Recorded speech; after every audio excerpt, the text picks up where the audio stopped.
नमस्कार, radio money 9 पर आप सुन रहे हैं कंपनी नामा। मैं हूं अमन गुप्ता। जियो फाइनेंशियल के शेयर की कीमत कितनी हुई तय, अदानी ग्रुप को कितना कर्ज दे सकता है स्टेट बैंक, और कहां पहुंचा आईटीसी का मार्केट कैप बताएंगे आपको। और इनके अलावा भी कॉर्पोरेट जगत से जुड़ी कई बड़ी खबरें हैं। तो शुरू करते हैं कंपनी नामा। रिलायंस इंडस्ट्रीज से जियो फाइनेंशियल अलग हो गई है। गुरुवार को प्री ओपनिंग सेशन के खत्म होने पर रिलायंस के शेयरों की बंद कीमत 2,580 रुपये रही। इसके पहले बुधवार को रिलायंस के शेयर 2,841 रुपये 85 पैसे पर बंद हुए थे।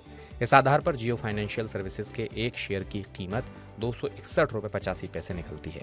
फाइनेंशियल सर्विसेज मार्केट में जियो फाइनेंशियल सर्विसेज की एंट्री से फिनटेक कंपनियों को बड़ी चुनौती मिलने की संभावना जताई जा रही है। अदानी समूह पर हिंडनबर्ग की रिपोर्ट के बाद पहली बार समूह को बैंकों की ओर से बड़े कर्ज मिलने की संभावना दिख रही है। स्टेट बैंक ऑफ इंडिया की अगुवाई में बैंकों का समूह अदानी ग्रुप को 34,000 करोड़ रुपए का कर्ज देने की तैयारी कर रहा है। कंपनी ये कर्ज मुंद्रा में पीवीसी प्रोजेक्ट लगाने के लिए ले रही है। सिगरेट से लेकर होटल तक का कारोबार करने वाली दिग्गज कंपनी आईटीसी का मार्केट कैप गुरुवार को 6 लाख करोड़ रुपए के पार हो गया। पिछले 18 महीने में कंपनी के मार्केट कैप में करीब 60% की बढ़ोतरी हुई है। कारोबार के अंत में कंपनी का शेयर करीब 3.25% तेजी के साथ 492 रुपये 15 पैसे पर पहुंच गया और मार्केट कैप 6,12,788 करोड़ रुपए तक पहुंच गया है। डीजीसीए ने गो फर्स्ट पर अपनी ऑडिट रिपोर्ट जारी कर दी है। रिपोर्ट में कहा गया है कि एयरलाइन के परिचालन को फिर से शुरू करने के लिए या तो उड़ानों के दिनों को कम करना होगा या फिर ज्यादा लोगों को नियुक्त करना होगा। एनसीएलटी ने संकटग्रस्त फ्यूचर रिटेल के लिए इंसॉल्वेंसी प्रोसीडिंग्स को पूरा करने की डेडलाइन आगे बढ़ा दी है। इसके लिए अपडेट आगे बढ़ाकर 17 अगस्त कर दी गई है। इससे पहले एक बार डेडलाइन 90 दिन के लिए बढ़ाकर 15 जुलाई तक की गई थी। PSU company power finance bond के जरिए 5,000 करोड़ रुपए जुटाएगी। ये जनवरी 2021 के बाद पब्लिक के लिए आने वाला कंपनी का पहला बॉन्ड होगा। ये बॉन्ड 21 जुलाई यानी शुक्रवार को खुलेगा और 28 जुलाई को बंद होगा। ये बॉन्ड 5 साल, 10 साल और 15 साल की 3 तरह की अवधि के लिए होगा। Bank of Maharashtra additional tier 1 यानी AT1 और टीयर 2 बॉन्ड के जरिए 2,000 करोड़ रुपए जुटाने की तैयारी कर रहा है।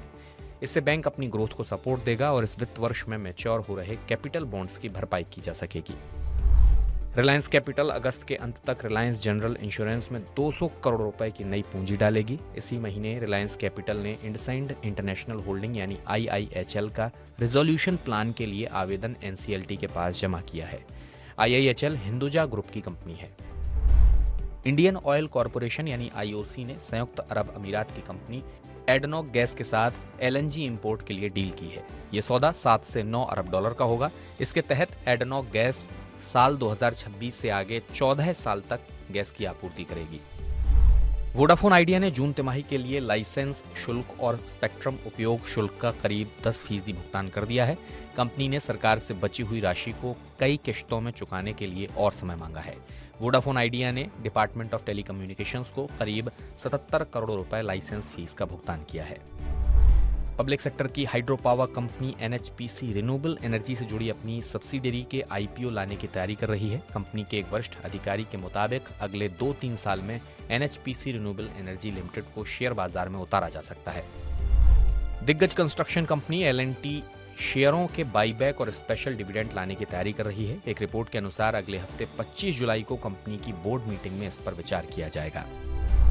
शेयर बाजार में गुरुवार को इन्फोसिस के शेयरों में गिरावट देखी गई। कंपनी के अमेरिकन डिपॉजिटरी रिसीट से NYSE में 7% तक टूट जाने के बाद भारतीय बाजार में इसके शेयर टूटने लगे। कारोबार के अंत में ये करीब 2.25% टूटकर 1448 रुपये 85 पैसे पर बंद हुए। NCR केंद्रित हॉस्पिटल चेन यथार्थ हॉस्पिटल का IPO 26 जुलाई को खुलेगा। कंपनी इसके जरिए करीब 687 करोड़ रुपए जुटाएगी। इसके लिए प्राइस बैंड 285 से 300 रुपए तय किया गया है। तो कंपनी नमा के इस बुलेटिन में बस इतना ही। इसे लिखा है दिनेश अग्रहरी ने। मेरा नाम है Aman Gupta. Business, personal finance और कॉर्पोरेट जगत से जुड़ी तमाम खबरों के लिए आप सुनते रहिए रेडियो मनी 9 और डाउनलोड कर लीजिए मनी 9 का मोबाइल ऐप। चलता हूं, अपना ख्याल रखिएगा। नमस्कार।